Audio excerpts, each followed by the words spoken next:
नमस्कार, स्वागत आहे तुमचे आमच्या चॅनेलमध्ये। आवाज महामुंबईचा, शोध बातमीचा, कौल मनाचा। चला तर मग आमचे चॅनेल शेअर करा, लाईक करा आणि सबस्क्राइब करा। धन्यवाद। कोपरोली सुहास मित्रमंडळाचा 26वा गणेशोत्सव। नवसाला पावणारा राजा भक्तांच्या सेवेत। लालबागच्या राजाची प्रतिकृती, धार्मिक, सामाजिक आणि नवसाला पावणारा राजा विशेष आकर्षण। रायगड जिल्ह्यातील उरण तालुक्यातील कोपरोली गावातील सुहास मित्रमंडळ कोपरोली मागील 25 वर्षापासून कार्यरत आहे। यंदा मंडळाचे हे 26वे वर्ष पूर्ण होत असून 2000 साली युवकांच्या प्रेरणेने आणि भक्तिभावनेतून या मंडळाची स्थापना करण्यात आली होती।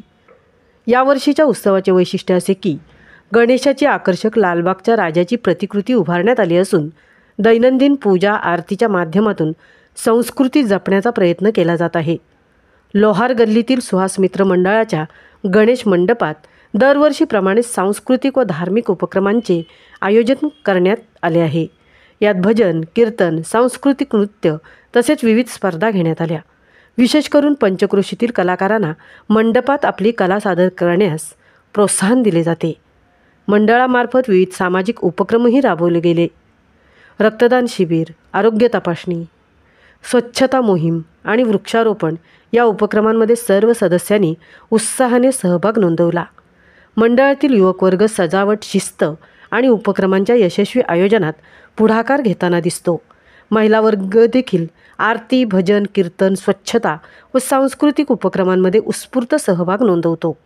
प्रत्येक कार्यक्रमात शिस्तीचे पालन व निर्दोष असे आयोजन होईल याकडे मंडळाचे विशेष लक्ष असते।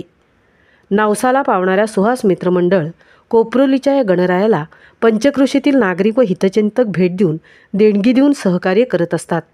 नवसाला पावणारा राजा म्हणून प्रसिद्ध असलेल्या या गणरायाच्या चरणी भक्त आपली गाऱ्हाणे मांडतात व त्यांची पूर्तता होत असल्याने भक्तांचा विश्वास अधिक दृढ होत आहे।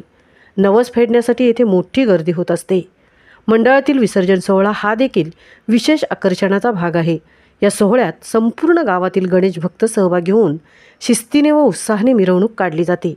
कोणतेही गालबोट न लावता विसर्जन सोहळा संपन्न होतो। दरवर्षी गणरायाचे आगमन साखर चौथीच्या दिवशी केले जाते। यावर्षी गणेशाची प्राणप्रतिष्ठा 10 सप्टेंबर 2025 रोजी करण्यात आली। तसेच विसर्जन मिरवणूक गुरुवार दिनांक 18 सप्टेंबर 2025 रोजी होणार आहे। यावर्षी मंडळाचे अध्यक्ष जीवन म्हात्रे आणि उपाध्यक्ष प्रितेश म्हात्रे असून मंडळातील संपूर्ण युवक वर्ग एकजुटीने कार्यरत आहे।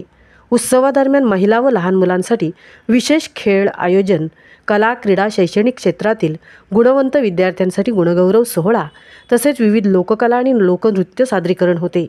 सुहास मित्रमंडळाच्या भावी योजनांमध्ये अधिकाधिक समाज उपयोगी कार्य व्यापक स्वरूपात राबवण्याची वचनबद्धता आहे।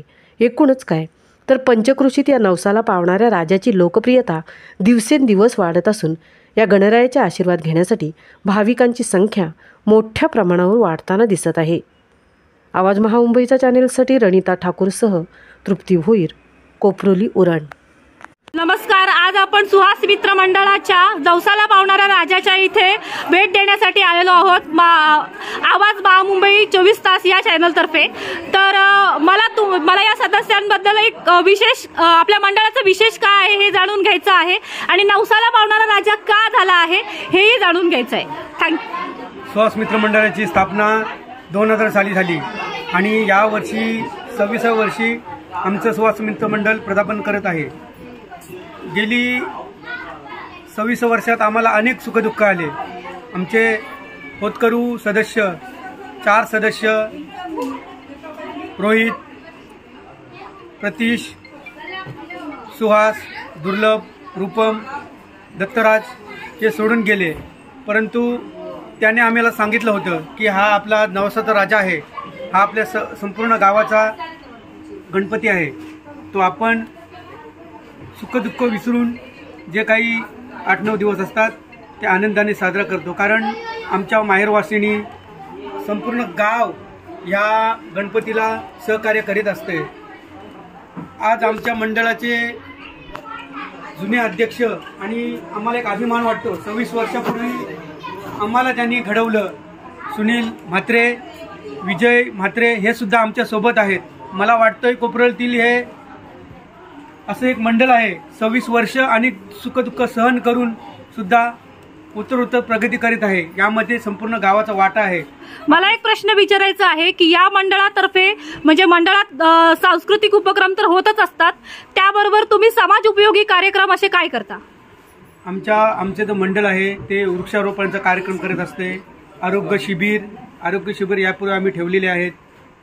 तसेच सार्वजनिक स्वच्छता उपक्रम तसेच जरी कोणी आमचा वैयक्तिक अडचणीत असेल तर आम्हाला सहकार्य करता येईल काय, आम्ही त्या मंडळाची मीटिंग ठेवून आम्ही ठरवून सहकार्य करीत असतो. जेणेकरून जो कोण आमचा सदस्य असेल त्याला आमचा कसा उपयोग होईल हा सुद्धा उपक्रम आम्ही राबवित असतो. शैक्षणिक उपक्रम राबवतो आपण. रक्तदान शिबिरं काही घेतली आहेत आणि अनेक वृक्षारोपणाचे उपक्रम आपण राबवले आहेत. केवळ मंडळ धार्मिक उत्सव साजरा करत नाही तर समाजामध्ये देखील आपण सक्रिय आहोत आणि समाजोपयोगी कार्यक्रम आपण घेत असतो. आणि याद्वारे एक सामाजिक बांधिलकी म्हणजे या ठिकाणी आपण बघतो की खूप मोठ्या प्रमाणात म्हणजे नवसाला पावणारा राजाची ख्याती सर्वदूर पसरलेली आहे. केवळ उरण तालुक्यात रायगड जिल्ह्यातून मुंबईतून अनेक भाविक या ठिकाणी या राजाच्या दर्शनासाठी येत असतात. आणि खरं म्हणजे आपलं एक मंडळ म्हणून त्यांच्या संपूर्ण प्रेमातून उतराई होऊ की नाही याची शंका आहे. पण त्यांचं प्रेम पाहून आम्हाला देखील सर्वांना देखील एक स्फूर्ती चढते की आपण हा आनंद सोहळा या ठिकाणी साजरा करतो. तर त्या आनंद सोहळ्याला जे कोण मदत करतात, आर्थिक मदत करतात, तर त्या आर्थिक मदतीतून आपण सामाजिक कार्य करण्याचा आपला संकल्प असतो आणि यातून बऱ्याच प्रमाणात आपण सामाजिक कार्य करत असतो. छान. अजून एक जाता एक मला शेवटचा प्रश्न विचारायचा आहे की तुमच्या मंडळातर्फे जर समाजाला मेसेज द्यायचा असेल तर काय द्याल? आपण केवळ धार्मिक सण म्हणून या ठिकाणी बघता कामा नये. देवबाप्पा त्याची आपण आराधना करतो, त्याची पूजा अर्चा करतो, पण हे करत असताना सामाजिक भान जपलं पाहिजे. आपण या मंडळातील जी तरुणाई असते, विशेषतः तरुण मुलं असतात, त्या तरुणांना घडवायचं काम आहे. जे विद्यार्थी त्यांना पुढे मार्गदर्शन देण्याची गरज आहे ते केलं पाहिजे. विद्यार्थ्यांनी चांगलं ज्ञान घेतलं पाहिजे आणि ते ज्ञान घेताना त्यांना जर काही अडचणी येत असतील शैक्षणिक शिक्षणाच्या दृष्टीनं तर त्यासाठी मंडळ इतर मंडळ आहेत त्यांनी सक्रिय काम केलं पाहिजे.